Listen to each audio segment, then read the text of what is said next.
तो hello, I welcome you all in mindset for UPSC. आज इस लेक्चर में हम देखेंगे फिनोमेनोलॉजी और एथनोमेथोलॉजी के बीच का डिफरेंस। हम इसके के पूरे कॉन्सेप्ट्स को डिस्कस करेंगे और I will assure you after this video you will not have any confusion regarding this two topics. इससे best explanation you will never find. ठीक है, मेन टॉपिक है। तो देखो, अब ये देख करके समझ में आ रहा होगा कि आज सारे डाउट क्लियर हो जाने हैं। ठीक है, तो चलो स्टार्ट करते हैं। तो फिनोमेनोलॉजी का बेस कर रहा है। प्रॉब्लम ये है कि ऐसा होता है कि आप क्वेश्चन देखते हो, लिख नहीं पाते हो, but you have studied about phenomenology and all the concept. अब इसका सोल्यूशन क्या है? प्रॉब्लम कहाँ पे आ रही है? प्रॉब्लम ये है कि अगर मैं अभी आपसे पूछ लूं कि इस लेक्चर को where I tell you starting में कि नॉन पॉजिटिविस्ट मेथोलॉजी में बेसिक डिफरेंस क्या होता है। ठीक है, उसके बाद फिर हम जो है फिनोमेनोलॉजी को अच्छे से डिस्कस करेंगे विद एग्जांपल्स। ठीक है, इसमें हम कंसेप्चुअल क्लैरिटी पे ज़्यादा फोकस करेंगे rather than just to rote knowledge. Okay, तो लेट्स स्टार्ट।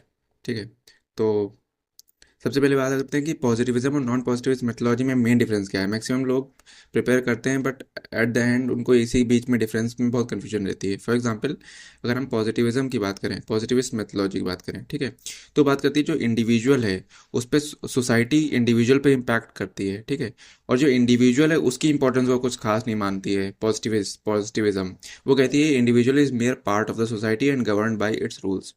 जबकि नॉन पॉजिटिविस्ट मेथोलॉजी जो पॉजिटिविज्म के बाद आई, वो ये कहती थी कि जो दोनों चीज़ें इंटरडिपेंडेंट है, इंडिविजुअल थिंकिंग भी और वो इन्फ्लुएंस कितना करता है सोसाइटी को वो भी। तो कहने का मतलब ये है कि दोनों एक दूसरे के ऊपर इंडिपेंडेंट वेरिएबल हैं, इंडिपेंडेंट वेरिएबल नहीं है, दोनों एक दूसरे को इन्फ्लुएंस करते हैं, दोनों के बीच में एक रिलेशनशिप है। ठीक है, सोसाइटी इम्पैक्ट करती है इंडिविजुअल को, इंडिविजुअल इम्पैक्ट करता है सोसाइटी को। तो इस तरीके से हमारे पास यहाँ थिंकर आते हैं जैसे कि जॉर्ज हिकल। ठीक है, वो कहते हैं social phenomena result of the ideas which are generated in the minds of individual and these ideas are responsible for history. है ना, तो जो इंडिविजुअल उसके आइडियाज ही रिजल्ट करते हैं किसको? सोशल फिनोमेना को।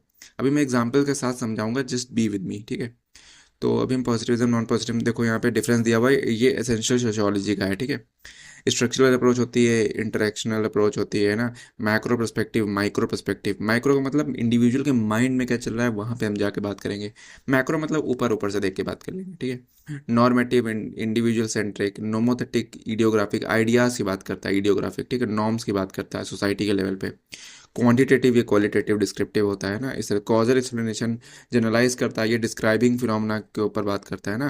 तो मेन यहाँ पे हमें दो तीन कीवर्ड मिल जाते हैं। कॉजल रिलेशनशिप इस्टेब्लिश करता है और को रिलेशन की बात करता है कि हाँ दोनों एक दूसरे से रिलेटेड है ना, इस तरीके से। चलो हम आगे बात करते हैं फिनोमेनोलॉजी की। ठीक है, जो हमारा बेसिक मेन टॉपिक है। तो देखो, अब ये देख करके ही समझ में आ रहा होगा कि आज सारे डाउट क्लियर हो जाने हैं। ठीक है, तो चलो स्टार्ट करते हैं। तो फिनोमेनोलॉजी का बेसिक डिफरेंस क्या है? अगर कोई पूछे फिनोमेनोलॉजी इन वन लाइन, तो आप सीधे सीधे बोल दो कि what you think, what people think. यही होती है क्या? फिनोमेनोलॉजी क्या होती है? What people think. If you can tell what if you can tell what people think. ठीक है, जो थिंकिंग की चीज़ है वो बताती है फिनोमेनोलॉजी अप्रोच। मतलब all structure of society exist in the mind of individual. मतलब जैसे फॉर एग्जाम्पल इंडिविजुअल है, ठीक है, आप हो, मैं आपसे कहूँ कि कास्ट, तो आपके माइंड में एक इमेज बनती है। फॉर एग्जाम्पल मैं आपसे कहूँ एलिफेंट, तो you have an image in your mind. तो जो फिनोमिनोलॉजिस्ट होते हैं वो इस बात पे एम्फेसाइज करते हैं कि जितने भी सोशल स्ट्रक्चर एग्जिस्ट करते हैं सोसाइटी में, वो सब और सब माइंड, इंडिविजुअल के माइंड में एग्जिस्ट करते हैं। है ना, कास्ट, क्लास, एक्सेट्रा। अगर मैं कहूँ वुमेन, तो आपके माइंड में एक आएगी, देयर इज अ वुमेन, उसके लॉन्ग हेयर्स होंगे, है ना, she is wearing a female dress. ठीक है, यही आएगा। मैन हैविंग बियर्ड, है ना, टॉल, तो इस मैस्कुलिन, इस तरह से इमेज आएगी। ठीक है, तो ये जितनी भी चीज़ें होती हैं ये सब इमेजेस होती हैं माइंड के अंदर। जितने भी social structure, family, if I say imagine family, तो you will imagine having two kids, father and mother. ठीक है, यू विल नेवर इमेजिन कि जो है a female female partner and a kid, ये तो लेस्बियन फैमिली हो जाएगी। ठीक है, तो इस तरीके से ये सब इमेज नहीं आएगी। You have the image of this family. ठीक है, तो ये सब बातें हो गई। We have created the image of the phenomena in our minds, और वो इन्फ्लुएंस करता है हमारे सोशल एक्शन को। तो सोशल एक्शन कैसे हो रहा है उस बात पे डिपेंड करता, किस बात पे डिपेंड करता है? हमारे माइंड में जो इमेज बनी हुई है। लेकिन ये पहला पार्ट हो गया फिनोमेनोलॉजी का, ये बात समझ में आ गई। हम माइंड पे फोकस कर रहे हैं।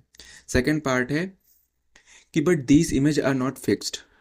जो इमेजेस होती हैं वो चेंज होती हैं। ठीक है, इसी प्रोसेस को हम नाम देते हैं टिपिफिकेशन। तो देखो, मैंने आपको जार्गन वर्ड्स भी दे रहा हूँ और साथ में को ये भी डिस्क्राइब कर रहा हूँ कि क्या क्या रहता है। ठीक है, किस तरह से चीज़ें रहती हैं। ठीक है, जो बेसिक कंसेप्ट है।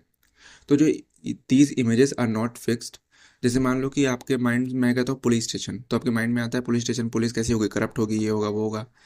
बट अगर मान लो कि आप पुलिस स्टेशन जाओ और रियलिटी में पुलिस बहुत ऑनेस्ट निकल जाए, ठीक है, तो आपके माइंड में वो इमेज चेंज हो गई ना। तो this process of changing the image in the mind is called typification. For example, आप शुरुआत में बहुत ज़्यादा स्टीरियोटिपिकल थे अबाउट गर्ल्स, लेकिन बाद में you prepared for IAS and now you know कि हाँ different perspective exist, and girls के बारे में आप जान पाए, स्टीरियोटाइपिंग के बारे में जान पाए, पेट्रियार्की के बारे में जान पाए, है ना।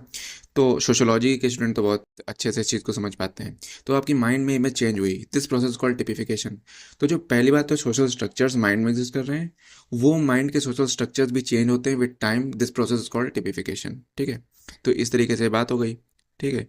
तो मैंने बहुत ज़्यादा कॉम्प्लेक्स नहीं किया चीज़ों को, मैंने आसान से एक्सप्लेन करने की कोशिश की है, ठीक है। ये मैंने शायद एक बुक का स्क्रीनशॉट लगा दिया है, ठीक है। Mead understood the social behaviour at govern by the internal processes by which people interpret the whole world around them and give meaning to their life. These meaning are reinforced, modified during the process of interactions, है ना। Symbolic interaction की बात करें, ठीक है। अब next में हम एक काम करते हैं, इसको इतना ही बड़ा रखते हैं। नेक्स्ट वीडियो में विल टॉक अबाउट इथनोमेथोलॉजी और फिर दोनों को कंपेयर कर लेंगे, ठीक है। इससे क्या होगा, एक अच्छी कंपेरेटिव एनालिसिस बन के आएगी, ठीक है।